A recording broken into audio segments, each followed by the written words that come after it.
Well, hello. You have found your way back to Fill in the Blanks. This obviously is Dr. Phil filling in the blanks.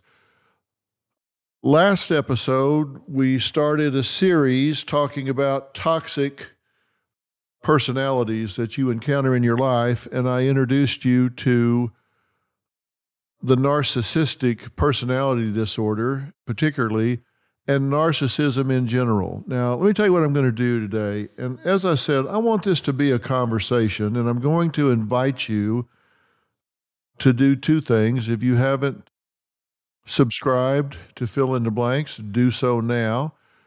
You can hit the subscribe button, and it will give you alerts whenever we drop an episode so you don't miss anything.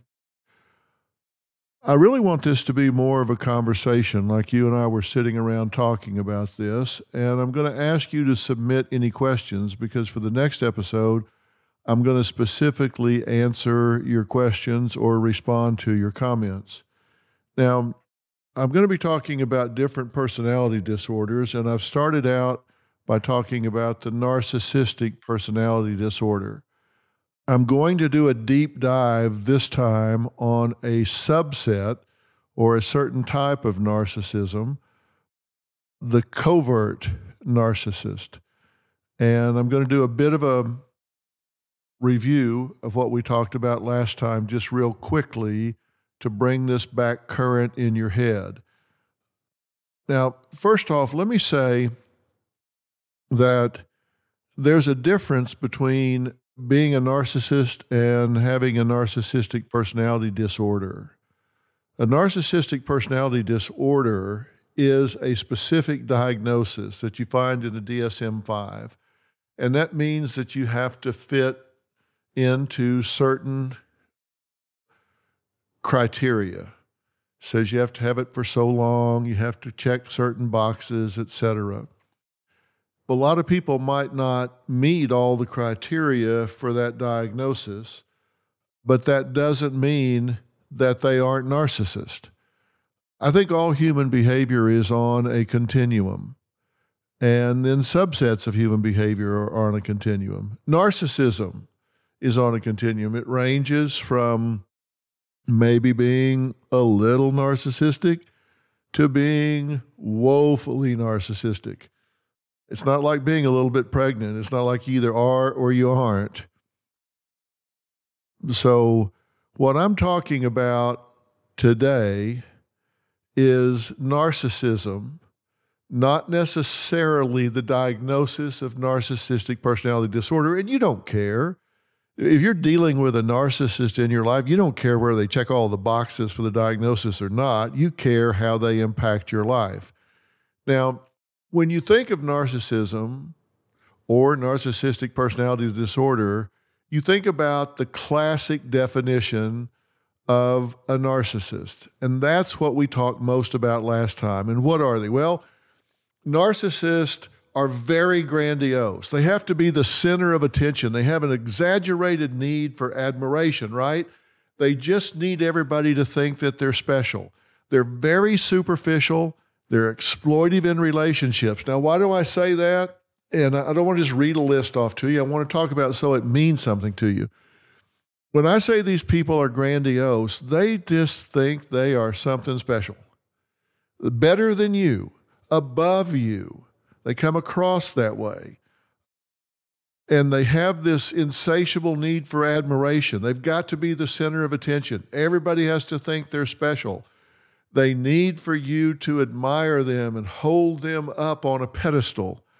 And because they have to be the focus of attention and admiration at all times, then their relationships are superficial, because in order for a relationship to be healthy, it has to be give and take. One way to control a relationship is to be constantly the giver, constantly the power figure. It takes vulnerability to receive. It takes vulnerability to say you need something from someone. And a narcissist doesn't need anything from anybody because they're godlike. They are a power figure. So they have this superficial, exploitive string of relationships where they never get really close to anybody. And one thing they do not have is empathy. Now, that means they don't have the ability to stand in your shoes and experience what you might be experiencing, which is okay for them because they don't care. They can give a damn less about what your experiences are because that's not about them. And they're only interested in those things that are all about them. They have what we call an identity disturbance. These people are not really sure who they are. They're always playing a role. They're always thumping their chest. They're always pretending to be something they're not. And so they have a difficult time forming attachments and forming bonds. And as a result, there's a chronic emptiness with these people. They're never fulfilled and they're easily bored because nothing ever really fulfills them. They're very vulnerable to life transitions. When things change and they have to adapt, they don't do very well at that. And I'm going to give you some reasons why. Look, generally speaking, these people have real feelings of inferiority. So what you're seeing when you're dealing with a narcissist in general is a false sense of superiority. Somebody that's really powerful, somebody that's really smart, somebody that's really skilled, really good at something, they don't need to tell you all the time how smart and good they are. They're very confident in that. They're very at peace about that, so they just do it. They let their actions speak for them. They don't need you to be clapping for them all the time. They don't need you to stand up when they enter the room. They don't need you to look at them all moo-eyed all the time because they don't need you to tell them who they are. But narcissists don't really know who they are. Everything is an act with them. They're empty, superficial, and shallow. So they've given their power away to other people. And that's why there are certain things you can't do with them, because if you do, if you challenge them in any way, they get very, very, very uncomfortable with that. And as a result, they will rage. They will create all kinds of problems for you if you do anything that tends to challenge them in any way whatsoever. So it's not something that you ever want to do with a narcissist, and we'll talk about that in just a second. How often are you going to encounter a narcissist? Well,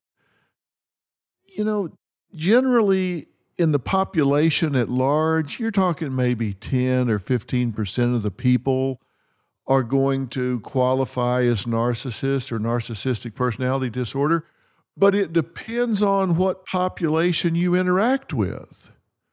Because there are some populations where narcissists are much more frequently encountered. For example, as I said last week, CEOs. You find narcissists much more frequent among bosses than you do among the general population. You find narcissists a lot more frequent in the entertainment industry, in television, in leadership positions. There, you sometimes see the frequency as high as 50%, like 3 times as high as the general population. Now, why is that? Well, the fact of the matter is we tend to reward a lot of things that narcissists do.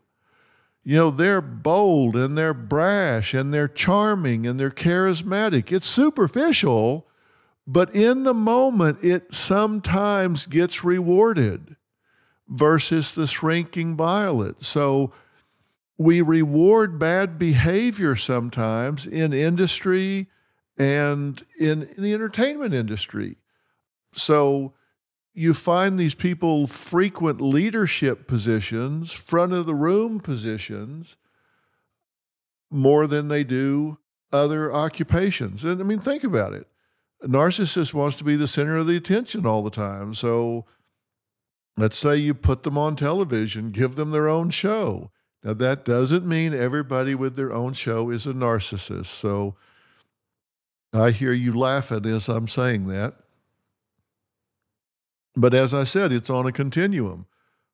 I probably have some of the characteristics and qualities that would be defined as narcissistic, but hopefully there are a lot of other things about my personality that would disqualify me, such as actually having empathy and caring about other people. I can clearly form attachments, and then I've been married for 45 years. So you can't just look at any one thing. But the fact is, we do tend to reward those behaviors, and sometimes those that are the most outspoken and gravitate towards the front of the room get rewarded for it. Sometimes they should, sometimes they shouldn't. Just because you yell and scream for attention doesn't mean you're worthy of it. I'll just put it that way. But who are these people? And why are narcissists? Well, there's a lot that's not known about that, but we do know that narcissists as a group have been through a lot of trauma as children, oftentimes, not all of them, but some of them. They come from extreme parenting. Either they were neglected as children, so they feel like they have to fight for attention, or maybe they had too much attention as children. They were spoiled. Their parents made them think that they were special, that they were entitled, that they should be the center of attention all the time, and so that transferred into adulthood. So the extremes of parenting, both extremes, extreme neglect or extreme attention, entitlement, and spoiling, can make someone react in adulthood the way a narcissist behaves. They are insecure. And so what I talked about last week is you need to set up boundaries, you need to protect yourself, and don't bother to try to fix these people because it's way above your pay grade. And they're often way above my pay grade, just to be honest with you. Now, there's more than one type. There's the classic narcissist we've been talking about. There are malignant narcissists. These are people that weaponize everything I just talked about. They use it to hurt other people on purpose. Think Jim Jones, Hitler, Chris Watts more recently, who annihilated his whole family, in my opinion, was a malignant narcissist. There are communal narcissists. These are people that they seem to do good things in the community, but they never saw a camera they didn't love. There's an old saying that too much time in the spotlight fades the suit. These communal narcissists, they want to help the children, the animals, the forests, the trees, everything, but they want to do it in front of a camera. And they won't tell everybody they did it. They just want all the attention that comes from it. It's not altruistic. It's look at me, what a do-gooder I am. And they push that in people's face. And then there's the covert narcissist, and that's what we're talking about today. The covert narcissist, or sometimes what's called the vulnerable narcissist. Now, there are some subsets that people talk about a lot. Basically, I think there are 4 types of narcissism: the classic, malignant, communal, and covert. But people also talk about the hypervigilant, the overt, the sexual, the oblivious. There are different categories that are put on them, but I tend to stick with the big 4, the classic, the malignant, the covert, and the communal. I want to talk about covert. I want to do a deep dive on this.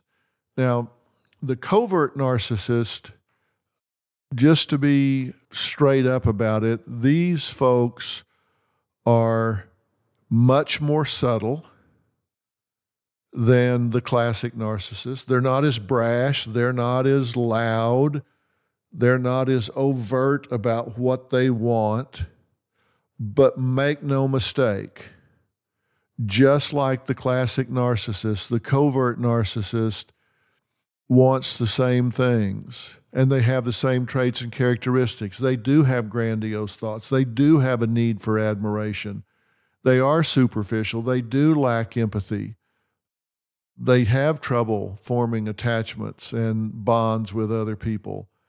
They have all the same traits and characteristics. They just express them more subtly.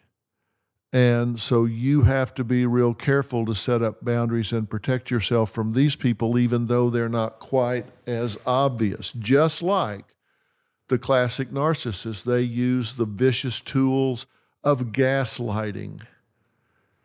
It's a hard thing to argue with a narcissist because they're going to gaslight you. You can talk to them and you're going to wind up thinking you're the one that's wrong because they're going to tell you, hey, it's not me, you're crazy. It's not me, it's you. I'm not mad. I'm just passionate. It's you being too sensitive. You're just insecure. You need help. I was just joking. Don't be so sensitive. That's just what you heard. That's not what I meant.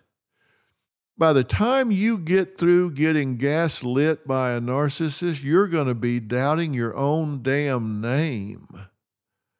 You don't want to argue with a narcissist because they are relentless and they will stay with it forever and a day before they ever cave in, and it's just not worth it. So setting boundaries with a narcissist in your life is very, very important. And I'm going to talk about 5 things you need to do to protect yourself in a little while. But let's do a deep dive on the covert narcissist. Covert narcissists have all the traits, characteristics, and symptoms, but they express them or display them in subtle ways. Now, this has really been talked about and discovered, really pretty much in the current century, since the turn of the century. And there have been some experts that have really talked about this and done a lot of raising of awareness about this. Researchers like Campbell and Pincus, some of these researchers have done a great job saying not all narcissists are the same.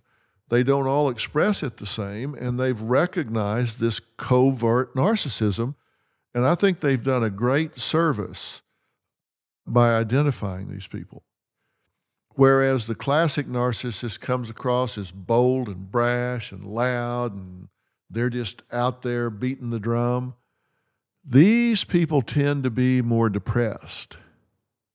They come across as victimized. They're sullen and sad. I like to call them backdoor narcissists in my own mind. And they take on this victim role where they're downtrodden. Now, make no mistake, they still think they're the smartest person in the room, but what they're going to tell you is, hey, listen, I'm special, but nobody gets me. If they did, I would be a star. Like, hey, I went to Princeton. I got the big credentials, but nobody cares. Like, I'm overlooked. I'm a victim. They don't get out there and put it on the line. They'll tell you, I'm saving myself for management. I can't tell you how many times I've had parents on the show with mooching kids that are 30 years old, living off of mama down in the basement, sleeping until 2 or 3 in the afternoon, staying up playing video games till 4 in the morning. And I say, you're able-bodied. Why don't you get off your butt and get a job? Well, that's beneath me. I'm better than that. I'm not going to go to some training class at McDonald's and let them tell me how to make fries. I should be managing that McDonald's. I should be managing 10 franchises. I'm saving myself for management. They actually believe they're too good to get out there and work. They've convinced themselves of that.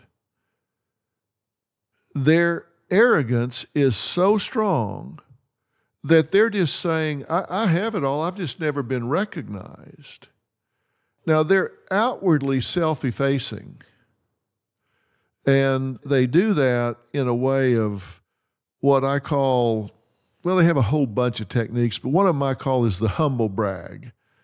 The humble brag is, it's something they say that's ostensibly modest, or it seems deprecating, but the actual intent is to draw attention to themselves and fish for compliments like, oh, I look terrible without any makeup on.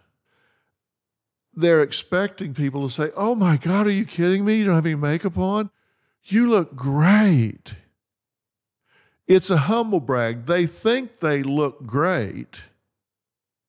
So there's false humility disguised as self-deprecating when they're really bragging on the fact that they want you to pay attention to how good they look without makeup. Guys do it all the time. I mean, they'll get out there and run around the track and do all this stuff. Say, "Oh, I haven't worked out in 6 months. I can't believe that this is going to kill me."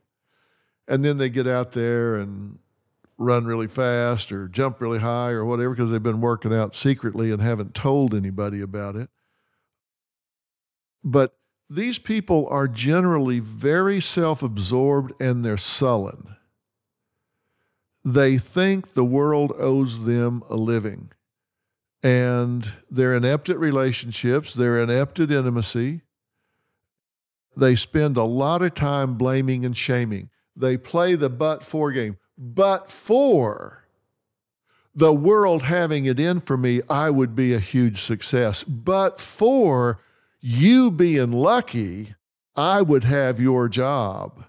But for you having a wealthy family, but for you having a powerful father, I would be doing better than you. They play the victim. And there's never any reciprocity with these people. It's always one way. They will suck you dry.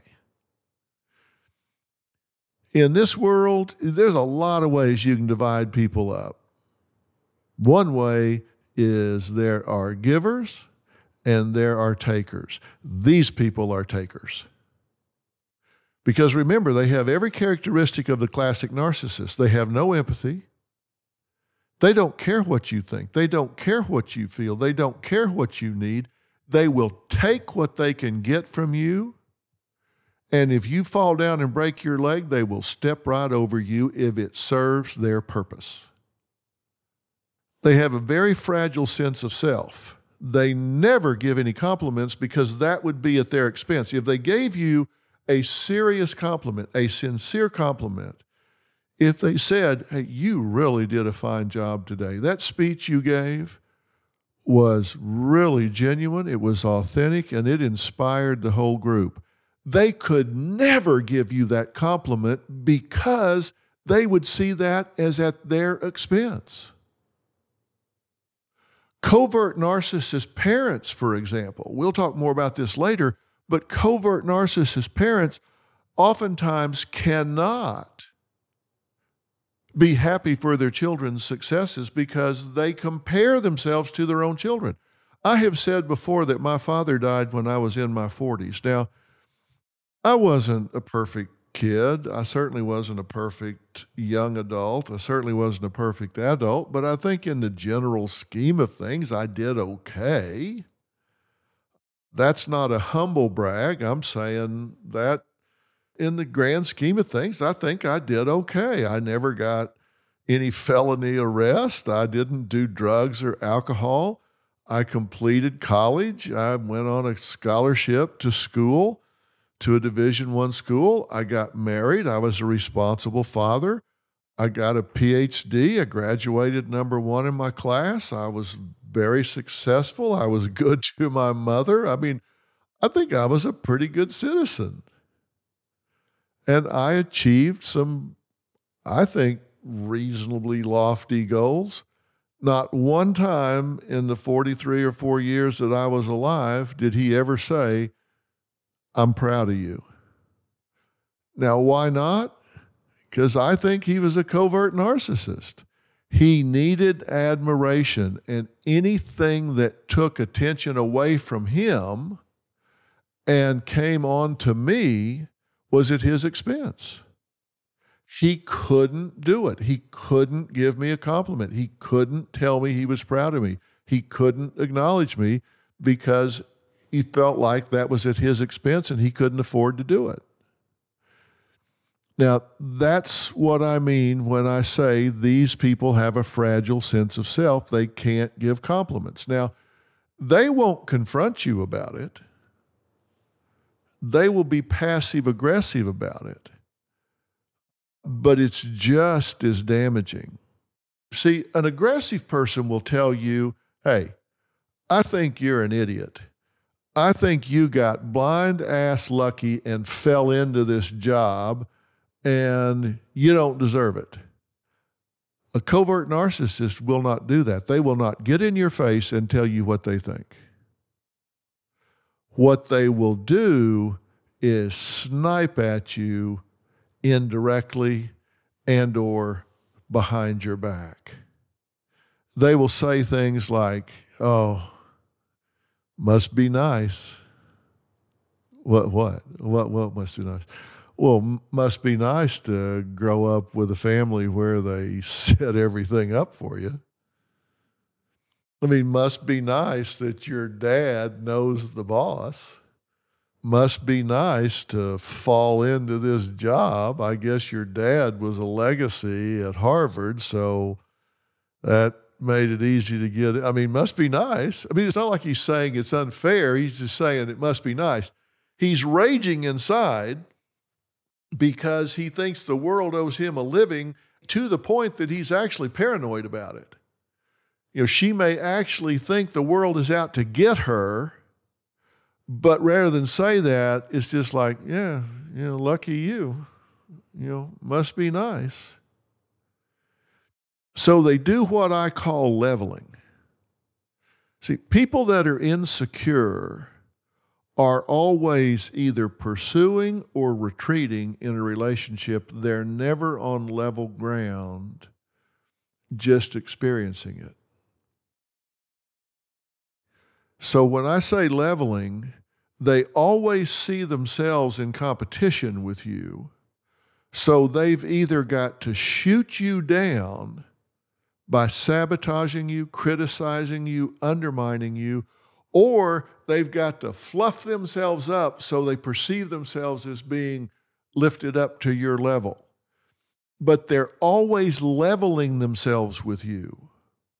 Now, I'm saying these things to you because I want you to listen for them, because if you're living with a covert narcissist and you don't realize it, there's just something not right and it's wearing you out. I want you to recognize what it is. Is there somebody in your life that's saying a lot of these things, doing a lot of these things? Is there somebody that is sullen and complaining and whining all the time, and they just don't ever get involved? They don't ever get engaged. They just always sit back and criticize others. They think they have unseen gifts. They think they are the smartest person in the room, but yet they won't take a risk. And they mock the people who do.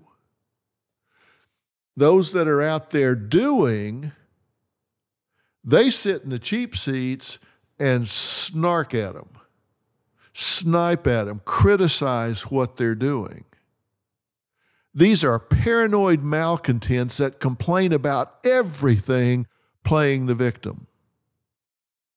Now, you've probably heard this quote 100 times, but it's really fitting here. Theodore Roosevelt said it on April 23rd, 1910. This is a quote. "It is not the critic who counts, not the man who points out how the strong man stumbles or where the doer of deeds could have done them better. The credit belongs to the man who is actually in the arena, whose face is marred by dust and sweat and blood, who strives valiantly, who errs, who comes short again and again, because there is no effort without error and shortcoming, but who does actually strive to do the deeds, who knows great enthusiasm, the great devotions, who spends himself in a worthy cause, who at the best knows in the end the triumph of high achievement, and who at the worst, if he fails, at least fails while daring greatly, so that his place shall never be with those cold and timid souls who neither knew victory nor defeat." Now let's take that apart for a minute. It's not the critic who counts, not the man who points out how the strong man stumbles, or the doer of deed could have done them better. It's not him that counts. The credit belongs to the man in the arena, the one that gets off his butt, gets off the bench, gets out of his chair, and gets in the arena and gets his hands dirty. He said the credit goes to the man whose face is marred by dust and sweat and blood, who strives valiantly. He errs. There's no effort without error and shortcoming. He knows great enthusiasms, great devotions, and he spends himself at a worthy cause. Maybe he wins, and maybe he loses, but by God, he got out there and did it. And that is the last place you will ever find the covert narcissist.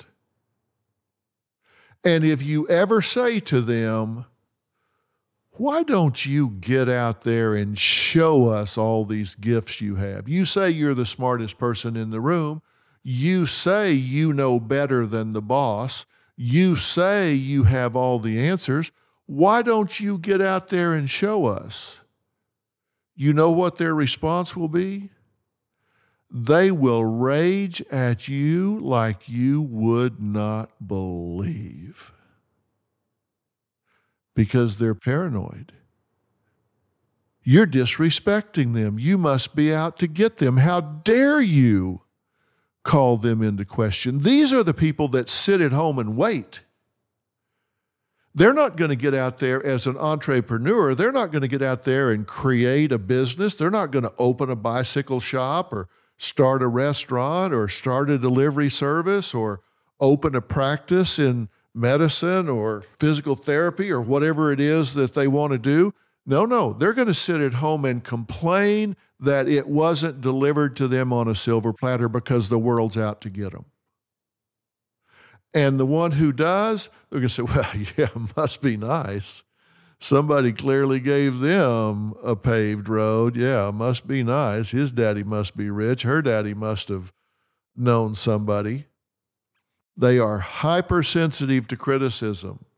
So you're going to get all of these must be nice statements. They don't have the guts to step up and say, I don't think you deserve it. They can say, hey, yeah, must be nice. Good for you. Wish I had a free ride. Wish I was lucky. They're going to seem self-effacing, but they're not. They're going to sit back and say, hey, I just work here. What they really mean is I'm getting jerked around by management, by you, by everybody, because they are entitled. They are closet the best. They think they are the smartest person in the room, just waiting for the universe to deliver them their just rewards. And of course, that never happens. And they are envious of everybody that is succeeding. They're not happy for anybody. They're not happy for a damn person. Even things that they may have achieved. They'll say, nobody cares. Why do they say that? Because they got to be the victim. They got to feel sorry for themselves. This is a pity party. So that's where you get all of this. Yeah, some people have all the luck. And I'll tell you something that gives these people away. They are incredibly judgmental. The covert narcissist, as I have just pointed out, they're going to judge everybody in the arena. They're the critic. They're the ones that point out how the doer of deeds, how the strong man stumbles. They are the ones that are going to point out how that was stupid. Can you believe that? Can you believe he did that? Can you believe she said that? Oh, come on. They're going to snipe and snark at everybody that's out there doing anything. They're going to sit back and criticize. Sarcasm, put downs every step of the way. One of the things that's going to give them away, and you'll see this when you spend any time with them, they are incredibly argumentative, and they will argue about abstract issues like policies at work, politics. They are self-righteous and sanctimonious, and they will criticize people for having an opinion. And they will say, can you believe that that guy would say that about this? Can you believe that? They'll even say to you, how could you say that? How could you say that about these people? That is so mean. That is so vicious. Completely ignoring the fact that they're tearing you a new ass. I mean, they do the very thing they're criticizing you for, but they want to ignore that. They are entitled. They think they are owed more, and they have this toxic energy that they bring into everything. You know, it's like when toxic people stop backstabbing you and sabotaging you and talking about you. It's like the trash took itself out. It's like all of a sudden the hush falls over your life. There's nobody stabbing you in the back. It's like it just went away. These are the people you work with that you think, I wish these people would get transferred or transfer me. Just get me away from this. This person is sullen and bitter and paranoid and negative. It doesn't matter. We could get a Christmas bonus and they could double it. And they would say, oh, yeah, wonder what they got. It doesn't matter. The covert narcissist, you can never do enough for them. They are sullen, arrogant, dissatisfied, and there is a rage just seething under the surface. And if you're in a relationship with one of them, they're going to suck you dry. They're going to suck every bit of life energy out of you a little at a time, and you're not going to see it coming because you think you're going to fix them. You think you're going to rescue them, and trust me, you're not. For two reasons. They don't want to be rescued. They don't want to be rescued. They want to wallow in their self-pity. They want to wallow in their victimhood. They're like the guy in the lake and he's drowning. And a boat comes by and throw him a rope. He says, no, God's going to save me. So they go on. Pretty soon another boat comes by, throws rope. No, don't need your rope. God's going to save me. Then he drowns and finally sees the Lord. Says, how could you let me drown? What do you mean? I sent you 2 boats and 2 ropes. You just wouldn't grab on. I mean, that's their attitude. Nothing is ever good enough. Were the heavens supposed to open and he was supposed to be part the Red Sea and lift him out? Nothing is ever good enough. I swear they would complain to God himself. So for you to think you're going to rescue them, that is not going to happen. These people are asocial. They don't want to be around anybody else. And I'm going to tell you why. Other people take the attention away from them.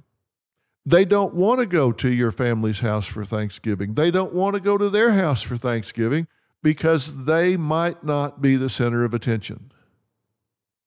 And if you say, well, okay, go for me. I miss my sisters. I miss my brother. I miss my parents. So go for me. If God forbid they go, they're going to sit there and make smart aleck remarks and put downs and make everybody miserable the whole time. Pray to God they don't go because you're going to be sorry if they do. And when you say you want to go, you want to see your family, they're going to gaslight you. I told you they're going to gaslight you. And what does gaslighting do? It makes you doubt yourself. So what are they going to say? They go, oh, I get it. You need that attention. These are the people that thought you were special all your life, and you need that now. You need to go back there so they can pamper you. And you need that in order to feel good about who you are. So you need to go to Thanksgiving so everybody can make over you. And hey, listen, if you need that, I'll go. I mean, I love you. I would think I would be enough for you, but if not, hey, listen, I load up. Hell, let's go. That's the gaslighting. They're making you feel like there's something wrong with you for wanting to have a healthy attachment to your family or people in your life who you're connected with. Now, when we first started talking about covert narcissists versus the brash and bold narcissists, you thought, well, maybe these are kind of baby narcissists. Maybe these are those that they're not quite so bad. But what you're seeing now is that they're just as entitled, they're just as arrogant, they're just as sucky, they're just as demanding and demeaning as the classic narcissist. I think in many ways they're worse. At least those other ones are easy to spot. These masquerade as depressed, sad, wounded, damaged. And who do they pair up with? They tend to connect with empathetic people. They find people that have caring hearts, giving hearts. They find people that care about somebody besides themselves. And so you go and say, hey, this person seems really depressed. They seem really sad. Maybe I can help them out. And they may have some good qualities about them. I'm not saying they're bad human beings, but they will appeal to your empathetic soul. And then once they get their hooks in you, yeah, they're going to make you pay. They're going to make you pay. And they're going to be real hard to pin down about it. Their goal, because as I said, this is all about leveling, is to keep you one down. Keep you one down. Make you feel small so they can feel big. And here are some questions to ask yourself if you're being manipulated, if you're being gaslighted. When you're around the person that you think might be a covert narcissist, do you kind of tend to get the feeling that you just can't do anything right? Do you tend to feel trapped in your relationship, isolated from other people, where you have to devote your attention to this person and you're guilt-induced if you need or want anybody else? Are you lonely? Even though you're in a relationship, are you left feeling lonely? Are you riddled with doubt and worry that you can't measure up, you're smart, you're not smart enough, and you're too delicate? Now, you would feel that because anytime you complained, a covert narcissist would be telling you, hey, look, you're just too thin-skinned. There's nothing wrong with me. You're just too thin-skinned. But you need to grow up. You need to grow a pair. You need to toughen up. So, are you riddled with doubt, worried that you're not smart enough, that you can't measure up to their expectations? You're just too thin-skinned. Is your predominant feeling in this relationship guilt and shame? Do you spend an inordinate amount of time listening to this person tell you how great yet undiscovered they are? They don't get up on a soapbox and beat their chest. They tell you how great but undiscovered they are. If they only knew, I could fix this whole thing. I've got the answers. They just don't care. They don't want me to fix this. Do they lie to you and then tell you they didn't? Do they demand rather than command respect? Now, this is a big distinction. There are those who demand respect because you just owe it to them, versus earn it. So they command it with their integrity, with their conduct, with their behavior. Big difference between someone who commands respect versus someone who demands it. Anybody can demand it. Not everybody can command it. And I guess the acid test is this final question. Do you feel worse about yourself when you're around this person than you did before you were around them? Because if you have a healthy relationship with someone that you love and they love you, you should feel better about yourself having been around them than you did before you were around them. And that's a matter of degree, but to a great extent, those that have a real health-engendering personality, you interact with them and feel better about who you are after you do it. Oprah's that way. Oprah has what I call a health-engendering personality. You just talk to her for 10 minutes, you feel better about you than you did before you talked to her. Now, you also feel better about her. You can't help it because she is a diamond. But you're going to feel better about you after talking to her. These people are selfish. They don't want to talk about you. They don't want to make you feel better. They do not have any regard for your time. They will stand you up. They will be late. They will never make a commitment. They will leave you hanging. And they will never, ever, never do anything for you to which there are not strings attached. There's never a gift. There is never a favor. It is always an obligation. There are certain people that are covert narcissists that the last thing in the world you ever want from them is a gift. Because, oh my God, are you going to pay for that? It's like, oh, please don't give me that. No, thank you. No, thank you. Don't want it. Don't need it. Can't use it. Because I'm going to pay for it the rest of my life. You buy me a new car? No, thank you. I'd rather walk. You don't want it because the price is too high. Now, why is this? Well, it comes back to the first thing that we talked about. These people have superficial relationships. They don't care about you one whit. Everything is about them. They are takers. They approach everything by saying, what is in this for me? And trust me, if they give you something, it's leverage. It is not a gift.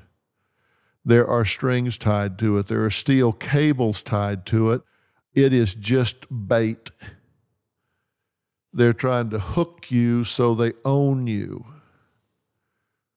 Let's do a quick summary. Some signs that you're in a relationship with a covert narcissist. They're highly sensitive to criticism. They're passive-aggressive in their behavior. They're always sabotaging you, mocking you, giving you the silent treatment, guilt-inducing you. They seem to put themselves down, but not really. It's like, well, I don't have all the answers here, but they wouldn't listen anyway. Kind of like I do, it's just they won't listen. They're shy, meaning they don't get into the arena. Like Theodore Roosevelt said, they're the critic who sits on the side. They have grandiose fantasies about being the smartest person in the world, but they do have depression and anxiety. They tend to hold grudges. They envy people who do well rather than them. They live in this fog of inadequacy, and they fake empathy. They don't really care about anybody, But if they've seen it on TV or maybe they went to therapy for a little while, they'll mimic it. So if you're checking all of these things off, the questions I asked you before, and then these items, if you're getting some yeses on this, you may well be in a relationship with a covert narcissist. You may ask yourself, why did I get involved? Well, I guarantee you, you do an autopsy on this, it's because you wanted to help, you wanted to rescue. But you feel powerful if you help somebody. You feel good. That's one of the things that's made the human race proliferate, is we care about each other, we want to help each other. But make no mistake, whatever you do to help is going to be wrong, and they're going to have contempt towards you, and you will never be able to do enough. Even if you're the child. Child can win awards. They go, yeah, well, if I'd have had your upbringing, I'd have won awards too. Well, maybe you fooled them, but I know who you really are. And look, the thing is, a lot of these people did have a tough ride. But the question is not, did they have a tough ride as a child? The question is, what are they doing about it as an adult? Having a tough childhood is not an excuse for being an abuser as an adult. It just means you have a steeper hill to climb. And living with depression, anxiety, creating work problems, that's no way to go through life. Even if you treat those things in a covert narcissist, you can treat their depression, you can treat their anxiety, you can treat a phobia, you can treat their addiction. And you think, okay, yeah, that's good, fix them up. Well, when you're through, you still have a covert narcissist. You just alleviated some symptoms. They still are entitled. They still think the world owes them a living. They're still going to be critical of everybody. They're just not going to be as depressed when they do it. So how do you protect yourself from these people? Well, you can't take it personal. And you say, well, that's easy for you to say, Dr. Phil. You're not living with one. Well, I did. I did live with one. And you just have to say, look, how people treat me is more about them than it is about me. You can't take it personal. If your mother is a bitter woman who puts you down, that's about her. It's not about you. That's not a maternal thing to do. She's sick, you're not. You need to strengthen your relationship with yourself. Be your own best friend. Your own best friend. If you had a best friend that was in this situation, you would tell them, don't listen to her. Don't listen to him. Believe in yourself. Don't give your power away to this person. Set boundaries. You need to advocate for you. And if you have to, create a healthy distance. Give yourself permission to not feel badly. And don't expect two things. Don't expect that you're going to fix this person, and do not expect an apology, because you're not going to fix them and they're not going to apologize. Now, you're probably thinking, well, man, you're being pretty pessimistic here, Dr. Phil. Look, I'm just telling you how it is. Now, if you want to spend 2 years trying to fix some narcissist, go ahead. And in 2 years, you'll say, well, okay, he was right. I wasn't going to do it. I couldn't do it. We've been talking about the covert narcissist here. Remember, I said there's the classic narcissist. These are the chest thumpers. They get up there in the front of the room. The covert narcissist has all the same feelings of entitlement, specialness. They just kind of sit back quietly and sabotage everybody else, feel sorry for themselves, and covertly live like they're the smartest person in the room. So what's left? We're going to talk some more about this, because we're going to talk about how to handle a covert narcissist at work, how to get over being raised by a covert parent. There's also the communal narcissist and the malignant narcissist. We're going to talk about some of those things as well. Now, when you go to the website, fill in the blanks website, you're going to find some of those questions that I asked you before kind of in a checklist, so you can kind of go through and say, hey, I got a lot of yeses here, so I must be certainly a candidate for living with a covert narcissist. So those yeses become to-do list items for me, because I need to do what Dr. Phil is saying. I need to put up boundaries. I need to keep my power and not let this person control me. You need to stop explaining yourself. You need to stop making yourself vulnerable to this person. You need to stop looking for attunement. Attunement is sensing another's emotional state and responding accordingly. You don't want to do that with a covert narcissist, because their emotional state is victim, paranoia, and put down. You don't want to be attuned with that. Stop expecting them to change and stop making excuses for them. Your family's going to think you've lost your mind because they don't have the foggy glasses on that you do, and they know who you're living with, him or her, is narcissistic. Stop making excuses for this person. It is what it is. All right, we're going to talk about this some more. Now, look, why am I doing this series? I'm doing this series because you guys have asked for it. And it is a series. We're going to talk about narcissism, then we're going to move on to borderline personality. We're going to talk about some of those things that when you have the power and insight to understand and manage these people, then I've always said, if you know why people do what they do and don't do what they don't do, you have an incredible edge in life. You have to understand human nature. Know why people do the things they do. Know why they don't do the things they don't do. When you understand that, you know what levers to pull, what buttons to push. You have power in this life. And I want you to know that. And I'm starting with narcissists because they sure seem to be frequenting our population right now. So we've talked about classic, we've talked about covert.